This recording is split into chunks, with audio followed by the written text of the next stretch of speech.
Yay!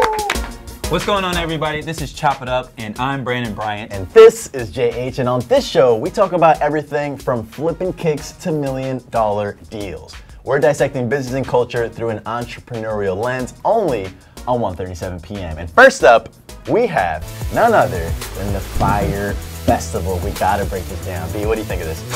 Man, yo, the Fyre Festival, the documentaries were crazy. Can we get a poll or something about which one was better, Netflix or Hulu? A lot of folks said that Hulu was better, and I don't agree. I think Netflix was the best. I completely disagree. I personally really love the Hulu one because something that you might not know unless you saw the Hulu one, the Netflix documentary was co-produced by the same marketing agency that did all the marketing for the festival. Right. So they lifted their hands up, hands clean. They were like, nah, we had nothing to do with it. But the Hulu one shows a bit of a different look. But what I want to get into is none other than Billy McFarland, the CEO of Magnesis and Fyre Media, the one who obviously orchestrated the whole stunt.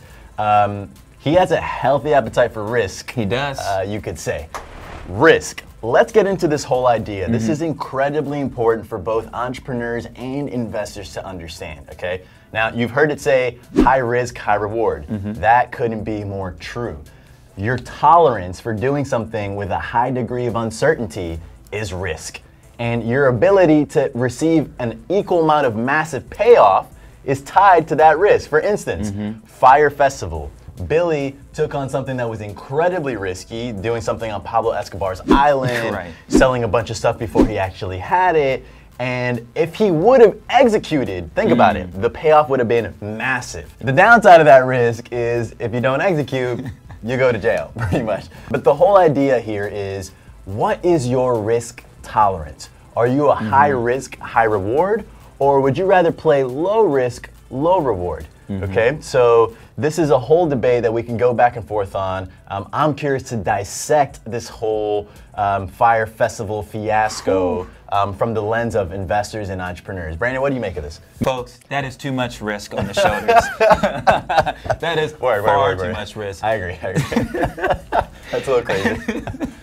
But anyways, what he was doing is, throughout that risk, he had the confidence actually to gather all these amazing people with talents to continually go literally until the day of the event. So I gotta give him, his props for being able to get people who say, this is insane, we cannot get this done, yet we still gonna roll with it. Because if we happen to pull this off, again, this would be a great reward. Exactly. So piggybacking off of that, here's a fun little moment for you guys. We should sound the sirens or some shit. All right. Personal. Go back in time. Let's go back in time. Personal story moment. I actually happen to know Billy McFarland personally. I was one of the original members of Magnesis. I still have that titanium black card. And I was dissatisfied with the service. I gave them a call, said, what the fuck is going on? They reached right back out, and I get a phone call, and it's, hey, it's Billy McFarland, CEO of Magnesis. I was like, oh, interesting, the CEO's picking up the phone. And he said, hey, what are you doing tonight? I said, I don't know, what you got in mind? He said, how about 4 ground floor tickets to go see Drake at the Madison Square Garden tonight? Wow. Now, I gotta admit, guys, I had the time of my life. Afterwards, he hooked up a sports pass at the Barclays Center. Of course he did. You know what I'm saying? So right. I do think you can be a well-intentioned person that makes bad decisions. So I'm not gonna X him off. I'm not gonna blacklist him for the rest of, time. Life is long. I want him to reflect on his mistakes, learn. But here's the one thing. I'll close with this, okay? Most people critiquing Billy right now, it's easy to throw stones, but most of you guys couldn't fail that big if you tried. If you tried. Your biggest failure wouldn't be worthy of 2 documentaries being produced around how big of a blunder it was. So just take that into perspective when you think about this. Yes, you screwed up. Yes, it's fun to kind of make fun of the whole, thing. But at the end of the day, he went really, really big, and so he failed really, really big. And to me, that's something worth commending. I'm not supporting the criminal activities, but I do support going really big. Me personally, I love risk because I love ROI. Now, that's not always welcome in an investment firm because our job is to mitigate risk. So B, we don't always agree. What's your take on risk? So I am about to go into actually my riskiest investment ever with real estate in Cleveland. And I'm from the Midwest, I'm conservative. I was a banker before, the Rust Belt. We don't do much craziness, okay? So, long story short, I am feeling very uncomfortable. I'm scared. I don't like to send any type of money outside of my bank account without knowing how it's coming back. You know what I'm saying? It's like my little children. I like them to come back. So this is going to be an interesting opportunity. I'm bringing in friends to diversify my risk. So I'm bringing in friends, exactly what we did with Harlem Capital. And we'll see what happens. I'll keep you guys updated. I will be vlogging the opportunities that we come up with. And, you know, I'll keep you guys updated. My 3 criteria for risk are money, time, and reputation. Those things are extremely important to me, and if any of those things are on the line, then I'm getting a little shaky, I'm getting a little nervous, sweating bullets, and I usually want to bring in friends to diversify any type of risk that has to do with those 3 criteria. Another thing to consider is the money point. When you deploy the capital, how much certainty is there that you're going to get it back, right? And so the greater the uncertainty is that you don't get it back, the greater the return you need to require in order to make it worth it. And then lastly, reputation. Is this something that I'm going to ring the bells on and deploy my social capital, letting everyone know that I'm a part of it, and ultimately have it not pan out like in the case of Fyre Festival? All 3 really good things to consider. This is our take on risk. I'd love to hear what your take on risk is. What's your appetite for it? Are you high risk, high reward? Are you low risk, low reward? Let us know in the comments. Until next time. It's my favorite segment. It's my favorite segment. It's Deal Talk. Money in the bank. Shorty, what you think? Money. Sorry. All right, on this I don't really need the D, I need the money. Oh, we should use Cardi. Okay. But she doesn't do podcasts. So we're gonna get into this next segment, Deal Talk. My favorite segment. Talking about podcasts. Podcasts are probably listened to more than anything else right now. How does this make sense? What does this mean for the podcast industry? For me, this is some of the biggest news to come out of podcasting since the whole damn thing started. Apple, shout out to them, pretty much pioneered an industry that they didn't know was gonna take off the way it did way back when, right? Now, they have a monopoly on distribution. Spotify and a few others, Stitcher, they release podcasts, but no one really goes there. They go primarily to Apple. Now, here's the thing. The podcasting industry can't command more dollars until they have clearer analytics. And for a long time, Apple was not releasing those analytics, which means if you don't have clarity of information, you can't justify bigger advertising spend. So that has really been a hindrance to the growth of the podcasting industry. I don't know about you guys, but there's a lot of friction to downloading a podcast. You need to go on the App Store, you need to download the damn thing, you need to search. It's confusing, it's convoluted. It's archaic at this point. It's archaic, and it doesn't need to be that way. And Spotify, what they do really well is they reduce the friction to discovery for music and now audio content. I want to bring something else up, that Apple is letting another person eat their lunch.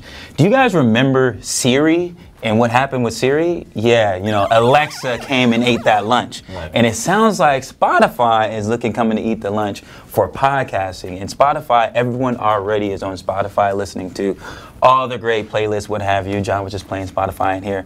So I think this is an opportunity for someone to eat Apple's lunch once again. And Apple better watch out because Spotify is not playing any games right now. That said, so Brandon brought up a good point, Alexa. Right now, the voice ecosystem is on the rise. I predict that the majority of e-commerce will happen through a voice first, in a voice first way. The majority of search will happen in a voice first way. And thus, the majority of content will soon be consumed passively just through audio. And right now, Spotify is the leading music distributor by far. Apple Music doesn't even come close. Spotify acquiring Gimlet Media, it's a really good move. They're taking a robust podcast network, putting it on their platform, and making it much easier for people to consume podcasts everywhere. And I want to bring up why Gimlet is so differentiated and why they're so unique. They work on scripted content and they actually have IP. Most shows actually have just like people talking about current news. There's no IP like us. All right. So I guess we won't be selling this show anytime soon. And some of Gimlet's shows or podcasts have actually turned into shows that are picked up by TV. So let us know a little bit more. That's right. Well, the maturation of the IP environment is really interesting. Film and TV production studios would look to books for narratives to turn into screenplays. These days, they're looking to podcasts. And Gimlet has done that really well. Startup turned into a TV show, Crime Town as well. The Gimlet team has done something special. They created the bulk of their podcast network focused on narrative-driven podcasts. And that is intellectual property, and that is worth acquiring. Let us know what you think, guys. This is hot news. This can change everything. Yeah, and what podcasts do you listen to? Are they Gimlet podcasts? Are they scripted? Do they have IP? Or is it just two guys talking about some BS? And on that note, I'm curious of how you guys consume our content. We're going to keep doing the show, but should we do a podcast? Should we do memes? Should John stop doing so many quote cards on Instagram? Oh, listen, I'm not the one with the hair loss ad, all right, buddy? Whoa, that was archived. So, anyways, let us know, guys. So we do this in video format. Do you want to consume this passively via audio? If you tell us to take it there, we'll take it there. So drop us in the comments. What podcast do you listen to, and do you want to listen to this as a podcast? Yes or no? Let us know. Pow. Yo. All right, here we go. Take it. You're the intro. This is your segment. You're the intro. This is. All right, here we go. All right. All right, guys, here it is. It's time for hashtag math. My least favorite segment. I was never good at math, but I like making them dollars, though. All day. ROI. Now, what was that line from J. Cole? He was like, I bought on the principles. Fuck.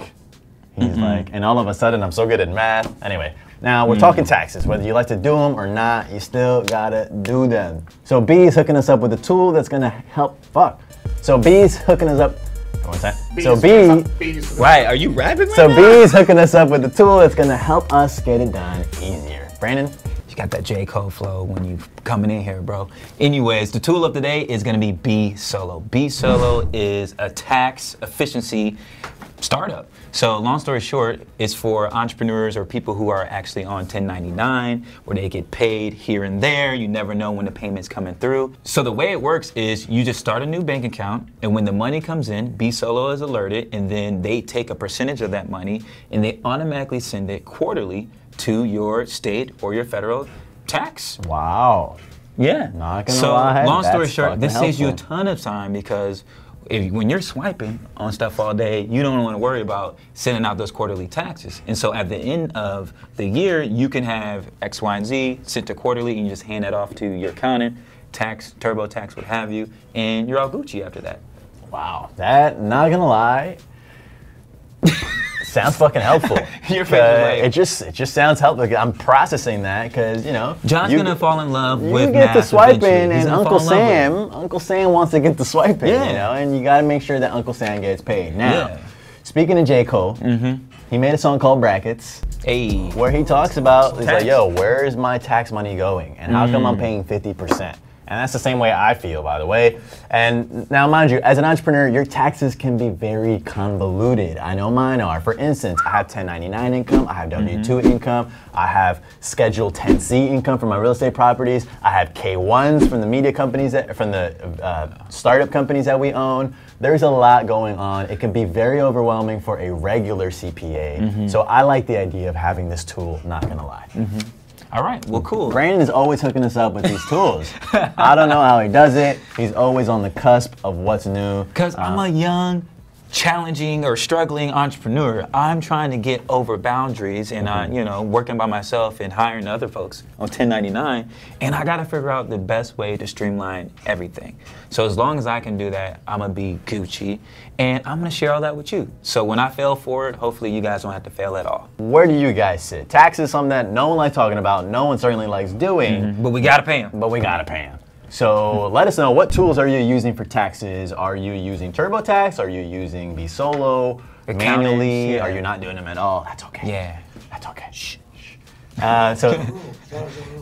Shout out Ja Rule. Shout out Ja Damn, Rule, that's man. fucked I up. remember all the cuts in the Fyre Festival of him like not paying taxes. Dude. Guys, pay your darn taxes, and if you don't feel like doing them, get B Solo and at least pay some. On the rise! Johnny Yo, where the B. fuck's my mug? Where'd you put your mug? Oh, dude. Holy shit. Bro, did you take it out to the kitchen? Bros, Oh, come the fuck continuity, on. continuity. Dang. How long's it been going? Where's Today's Johnny? episode of Ask Johnny V. All right. Fucking, Thank you for joining us today for an opportunity to tape this show. Guys, now we have John Henry finally joined the show. Clap it up for him. Go fuck yourself. All right, guys, moving on to On the Rise. This is a great segment. We dive deep into someone who's building a personal brand. What does it mean? How did they do it? We're gonna find out. And today we have young Casey Adams. Young Casey Adams came out of nowhere and now seemingly everywhere. Yes, I am seeing him pop up quite a few places right now, and I don't know much about him. He's in my community. Let's give him a buzz. On the Moti app, which he's a co-founder of. Casey, what's going on, man? Nothing much, man. Just hanging out at the Build Your Empire house today. How you doing? I'm good, I'm good. So, where'd you come from? You were nowhere, now you're around, you're buzzing. What's the deal? Man, so I grew up in Richmond, Virginia. I'm out in Arizona now. We have this whole concept called Build Your Empire and the Build Your Empire house, but it's been a crazy 3 years, man. I got into social media when I was 15, 18 now, but it's been a wild ride so far. So, Build Your Empire is a media property that you now own. You bought it, so, and that's what, in my opinion, has really propelled you, right? So how did you even go about acquiring that? Like, what was the whole mindset strategy? How much did that shit cost? Like, walk us through it. So when Build Your Empire came about, and when the owner said, "Hey, I'm trying to sell this. Do you know anyone that would like to buy it?" I had a client at the time named John Malott, and I was like, "Hey, we should acquire this brand, let's do it." And he originally wanted $250,000 for it. We got him down to $150, and we acquired the entire brand. And it's been about a year so far since we made the acquisition, and we're really just focusing on rebranding the entire vehicle. And now we have the Build Your Empire house, the Build Your Empire events, as well as the personal branding wheel that we take our clients through. So I just have one follow-up question before Brandon lets loose. So you were what, 17 at the time when you bought this thing, or? Yeah, so me and my two partners, I was 17, yes. Okay, so you didn't have the bread, but you had the connections, and you orchestrated the deal, is that right? Yes, you're on the dot. My kind of guy. That's deal talk right there. That's risk. Go on, Brandon. What you got for me? So yeah, tell me more about these. Like, it sounds like you're talking about the revenue streams that you're building out right now. Like, which one is the most promising for you that has the most focus right now? Yeah, so right now it's two main focuses. Number one is the events and the sponsorships we're bringing through the events, and then the second one is the in-person personal branding strategy sessions that we have here at the Build Your Empire house. Pretty much we take our clients here, we spend 3 days with them, and it's an entire personal brand strategy session. We have the whole whiteboard, and we bring our team up here, but those are the two main focuses right now. Let's get down to brass tacks here, okay? You have a personal brand, I have a personal brand, Brandon has a personal brand, and I bet that all three of us have completely different definitions of what a personal brand is. So right now you're in a position where you are teaching folks what this is. Obviously you're on the younger end to be doing that, but I appreciate the initiative and the hustle, and you've shown that you can execute. What is a personal brand from your perspective? I love it. So a personal brand to me is simple. It comes down to genuinely expressing your authentic self on social media. I think that's what it means to me, because at the end of the day, without social media, you are a personal brand no matter what. But giving this platform, social media, where I've been able to build my personal brand, it's genuinely just expressing the truest version of yourself in the most authentic way, but using a platform to do so. So that's what I consider a personal brand. So it's being you, but at scale. Yes, absolutely. I like that, my friend. So let me tell you something that pisses me off, okay? So there are a lot of personal brands that have popped out of nowhere because they read some ebook, they take some web seminar, and all of a sudden they're a fucking guru, they're out there, and they're giving the most generic, cookie cutter, bullshit life advice that I've ever seen. And on Instagram, because it's a very visual medium, you can rent a Lamborghini, you can rent a fucking mansion, and all of a sudden you become Ty Lopez, right? Like, I can't stand that. It gets my blood boiling. What do you make of this whole thing? You know, there's a lot of fakes. What separates the reals from the fakes? True, leverage is being able to make real life connections with your audience, because if not, you're just this dude behind the camera that no one really knows the way you carry yourself, the way you talk, the way you communicate, and that's what really separates people from me, for sure.